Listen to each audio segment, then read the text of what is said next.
Good morning, everyone, and thanks so much, Sean. Certainly pleased to be welcome here on the traditional territory of the Kwanlin First Nation and the Tonquachin Council, but certainly very excited that each and every one of you could join us this morning. Also pleased that our MP, Larry Bagnall, I saw him walk in.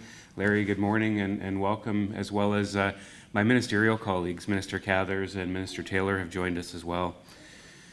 As I said, I'm very pleased to see such a large group that have turned out this morning with such a keen interest to discuss health services for Yukon families.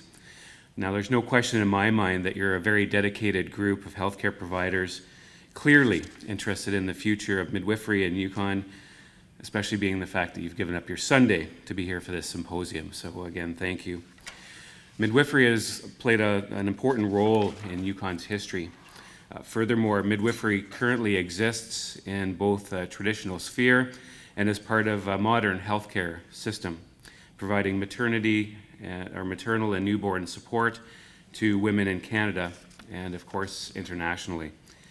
Currently in Yukon, there are no legislative restrictions prohibiting the practice of midwifery. There are practicing midwives in our territory providing a full range of prenatal and maternal care, and I don't need to tell you that. Midwifery supports the natural course of childbirth and delivery and the personal choices of a woman in directing her own personal care.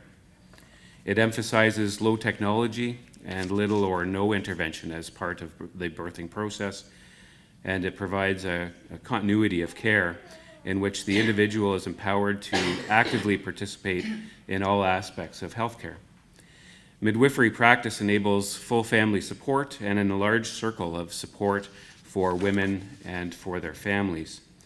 In the current situation, however, midwifery is unregulated, and the woman and the midwife enter into a private contract, and it is the woman's responsibility or the family's responsibility to ensure that they are fully aware of the educational qualifications and the current competencies of the midwife.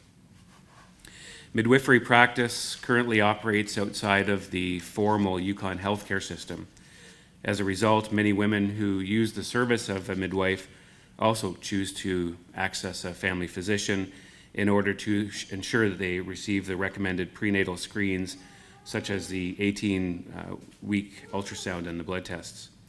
Midwives do not have prescribing privileges and are not currently integrated into the hospital system, and their relationship with other healthcare professionals, including doctors, nurses, and specialists, are not yet formalized. Now, as many of you are aware, Yukon is one of the last jurisdictions in Canada not to have regulated midwifery. Our government's commitment was to establish a midwife working group, which we were very pleased to do, and as well we committed to support today's symposium. Discussions here today will look at how regulated midwifery systems have been integrated into maternity care systems in other similar jurisdictions in Canada.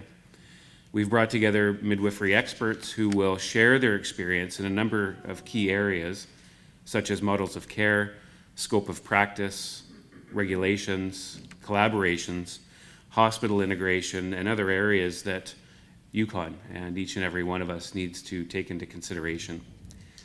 You will have the opportunity to engage with these experts and to discuss midwifery issues and implications that Yukon needs to consider in further examining regulated midwifery in our territorial healthcare system.